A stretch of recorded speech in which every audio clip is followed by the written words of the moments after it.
عزیزان محترم، اور میں نے آپ کی خدمت میں عرض کیا یہ کہ مثلا آیت اللہ بہجت جیسے لوگ وہاں پہنچ گئے. ایک واقعہ ان کا عرض کرتا ہوں، ایسا نہ ہو میرے دماغ سے ٹاپک ہی نکل جائے، لیکن واقعہ ذہن میں آ رہا ہے ان کا. میں نے دیکھا یہ عرفاء کے واقعات بھی سناؤ، اس سے بھی اچھا اثر پڑتا ہے، اس سے بھی ان کی روحانیت آتی ہے. یہ اللہ کی اور بندگی میں ان لوگوں نے بہت محنتیں کی ہیں، اللہ نے ان کے وجود سے بڑے اثرات رکھے ہیں. اہل بیت اطہار علیہ السلام کے صدقے میں درود بھیجے گا محمد و آل محمد صلی علی محمد محمد وعجل. حضرت اللہ بہجت نے اس فیلڈ کے اندر بڑی قربانیاں دی تھیں. وہ ایران سے نجف گئے تھے، وہاں پہ ان کے استاد ملے تھے سید علی قاضی طباطبائی، تو بہت قربانیاں دیں بیچارے نے. کافی لوگ ان کے مخالف ہو گئے تھے، آیت اللہ بہجت کو منع کرتے تھے اس استاد کے پاس مت جایا کرو.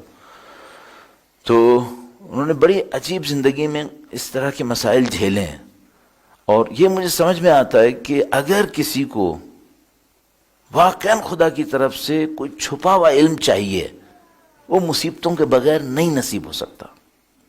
یہ گارنٹیڈ ہے، بغیر مصیبتوں کے نصیب نہیں ہوگا. آپ کو مصیبت میں جانا پڑے گا.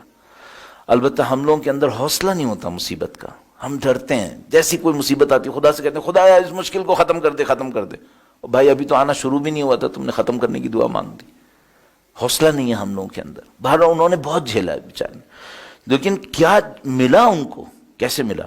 ان کے ایک استاد تھے، وہ درس میں آنے میں دیر ہو گئے، ان کو تاخیر ہو گئی. یہ بہت جوان تھے، ان کی کلاس میں ان سے زیادہ عمر کے لوگ بیٹھے تھے. اس وقت ان کی عمر میرے خیال میں 18 سال کے قریب تھی، 18 سال یا اس سے کم.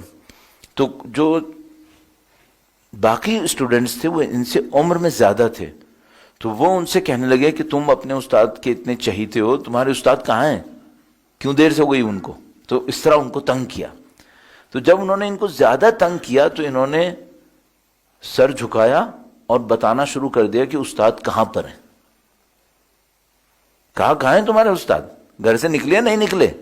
تو انہوں نے سر جھکایا، کہاں ابھی نکل گئے. کہاں پہنچے بھائی؟ اس گلی تک آ گئے. اچھا اتنی دیر ہو گئی ابھی تک نہیں آئے؟ اب انہوں نے وہ ٹرن لیا ہے، اب کہاں آ گئے.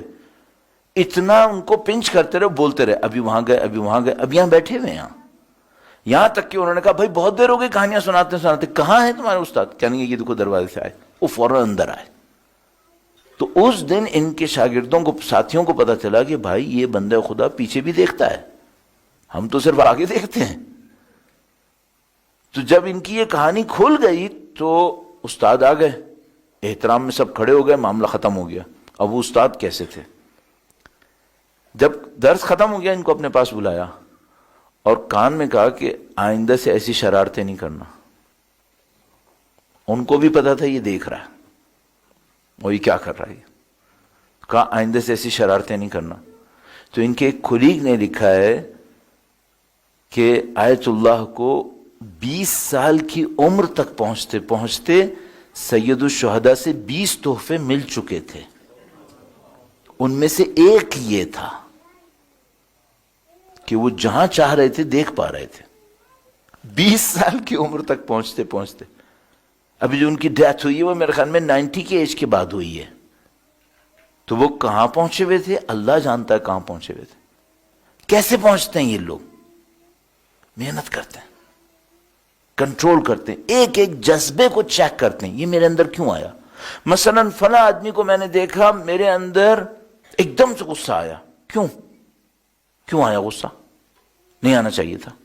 نفرت کا احساس آیا، نعوذ باللہ تعالی، کیوں کیا میں نے یہ؟ تو عزیزان محترم، اگر مجھے اور آپ کو اس راستے کے اندر آگے بڑھنا ہے، اس راستے کے اندر میں آپ کی خدمت میں عرض کر رہا ہوں لیکن اپنے آپ کو سنا رہا ہوں، وہ یہ کہ یہ راستہ مشکل راستہ ہے، یہ راستہ آسان نہیں ہے. اس میں مشکلات جھیلنی پڑتی ہیں، اس میں کنٹرول دکھانا پڑتا ہے. وہ کنٹرول ہمیں کہیں پہنچا سکتا ہے. اور ادروائز اگر ہم کنٹرول نہیں دکھائیں گے، ہم کہیں گے ہم اپنی زندگی کے سارے مزے لیں گے، ہم اپنے جذبات کو کنٹرول نہیں کریں گے، ہم نعوذ باللہ تعالی جذبات تو چھوڑو پریکٹیکلی دوسروں کے لیے ایل پلانز بنائیں گے، مکاریاں کریں نعوذ باللہ تعالی. پھر تو بھول جاؤ کچھ نصیب ہوتا ہے. پھر یہ مکاریاں کرنے سے کوئی چیز نصیب نہیں ہوتی ہے. اور نعوذ باللہ تعالی ابھی تو ہم اس بات کے اوپر پہنچے ہیں کہ ہماری کمیونٹی ایک دوسرے کے لیے دل کو کھولے کیسے. اجنبی کے لیے نہیں، اپنے بھائیوں کے لیے دل کھلے کیسے؟ کیا مطلب؟ شرح صدر نہیں ہے ہم میں. ایک میں کسی کی کوئی چیز دیکھ لیتا ہوں، زندگی بھر کے لیے اس سے خفا ہو جاتا ہوں، معاملہ ختم ہو گیا. شرح صدر نہیں ہے. تو عزیزان محترم، آپ کو اور مجھے جو ہم نے اور آپ نے ہدف لیا ہے اس کے لیے بہت محنت کرنی پڑے گی.